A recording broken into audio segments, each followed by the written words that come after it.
এই পর্যায়ে আপনাদের সম্মুখে বক্তব্য পেশ করবেন ইসলামী ছাত্র আন্দোলন বাংলাদেশ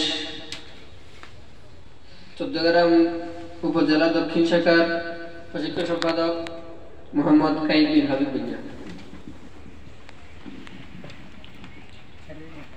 أعوذ بالله من الشيطان الرجيم بسم الله الرحمن الرحيم نحمده ونصلي على رسوله الكريم أما بعد كنتم خير أمة أخرجت للناس تأمرون بالمعروف وتنهون عن المنكر وتؤمنون بالله صدق الله العلي العظيم ইসলামী ছাত্র আন্দোলন বাংলাদেশ আল কায়েমী শাখার ইউনিয়ন সম্মেলন উপস্থিত থাকবেন। আজকের সম্মেলনের প্রধান অতিথি কুমিল্লা জেলা দক্ষিণ শাখার প্রকাশনা দপ্তর সম্পাদক এনায়েতুল্লাহ। আজকের সম্মেলনে সভাপতিত্ব করবেন হাফেজ আব্দুল কাইয়ুম।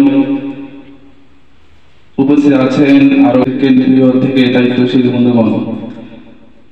আজ গভীর শ্রদ্ধার সাথে স্মরণ করছি একই শতাব্দীর খ্যাতিমান মর্দে মুজাহিদ, ইসলামী রাজনীতির আপসহীন সিপাহসালার, ধর্মীয় আধ্যাত্মিক রাহবার, যুগশ্রেষ্ঠ সমাজ সংস্কার, বিশুদ্ধ ইসলামী রাজনীতির পুনর্জাগরণ, কুতুবুল আলম সৈয়দ মোহাম্মদ ফজলুল করিম পীর সাহেব চরম রহমতুল্লাহ আলাইহি, যিনি চলমান গুণধরা নম্র রাজনীতির শত্রুকে চ্যালেঞ্জ করে ইসলাম রাজনীতির পাঠ্যসূচি সৃষ্টি করেছিলেন।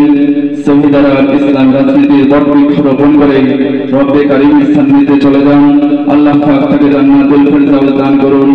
আজকের সম্মেলনের পক্ষ থেকে আমরা তার রূহের মাগফিরাত কামনা করছি। আদর্শ সমাজের বিপরীতে যে সমাজ গড়ে ওঠে সেটি জাহিলি সমাজ। পাশ্চাত্য সভ্যতা ব্রাহ্মণ্যবাদী বর্গ থেকে দু চোখ বন্ধ করে যদি আমরা বিশ্বের দ্বিতীয় বৃহত্তম মুসলিম রাষ্ট্র বাংলাদেশের প্রতি দৃষ্টি নিক্ষেপ করি, তাহলে দিবালোকে নিয়ে স্পষ্ট হয়ে উঠবে যে এদেশে রন্ধে রন্ধে জাহিলিয়াতের বীজ পড়া কিভাবে কতর্ক বেঁচে গেছে। জাহিলি যুগের মূর্তি পূজার মতো ষষ্ঠা মহান আল্লাহর বিধান বাদ দিয়ে এদেশে গায়রুল্লাহ বিধানের পূজা অব্যাহত রয়েছে। নিজ হাতে প্রতিমা নির্মাণ করে নিজেই তা ভেঙে ফেলার মতো কর্মকাণ্ড দেশে করছে।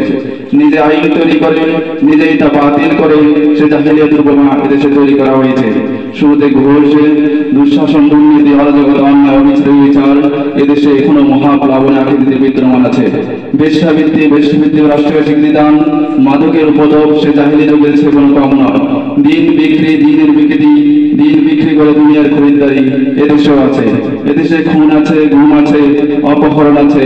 আয়ামে জাহিলিয়াতের থেকে কোনো অংশে কম নয়, বরং কোনো কোনো ক্ষেত্রে বেশি রয়েছে। এদেশে নারী দর্শন, শিশু দর্শন, বিদ্যা দর্শন সবই ঘটছে এবং অব্যাহত চলছে ধীরে ধীরে। এদেশে নারী দর্শন, বিদ্যা দর্শন হচ্ছে এবং অব্যাহত গতিতে বিদ্যমান চলছে। বেশ্যাভিত্তিক রাষ্ট্রীয় স্বীকৃতি দিয়ে এদেশে প্রশস্যবাদ কায়েমের যে চক্রান্ত চলতেছে, এটা বাংলাদেশের নজিরবিহীন ঘটনা। আল্লাহ পাক কোরআনে বলেন, কুনতুম খায়রা উম্মাতিন উখরিজাত লিন-নাসি তা'মুরুনা বিল মা'রুফি ওয়া তানহাউনা আনিল মুনকার। তোমরাই সর্বোত্তম জাতি, গোটা মানব জাতি কল্যাণের জন্য তোমাদের আবির্ভাব। তোমরা সৎ কাজে আদেশ দিবে এবং অসৎ কাজে নিষেধ করবে, আল্লাহকে বিশ্বাস করবে। আমরা এই আয়াতের মর্ম থেকে প্রথমে আল্লাহ পাক আমাদেরকে বলেছেন যে আমরা যেন সৎ কাজে আদেশ করতে পারি, তারপরে যেন আমরা অসৎ কাজে নিষেধ করতে পারি এবং আল্লাহকে বিশ্বাস করতে পারি।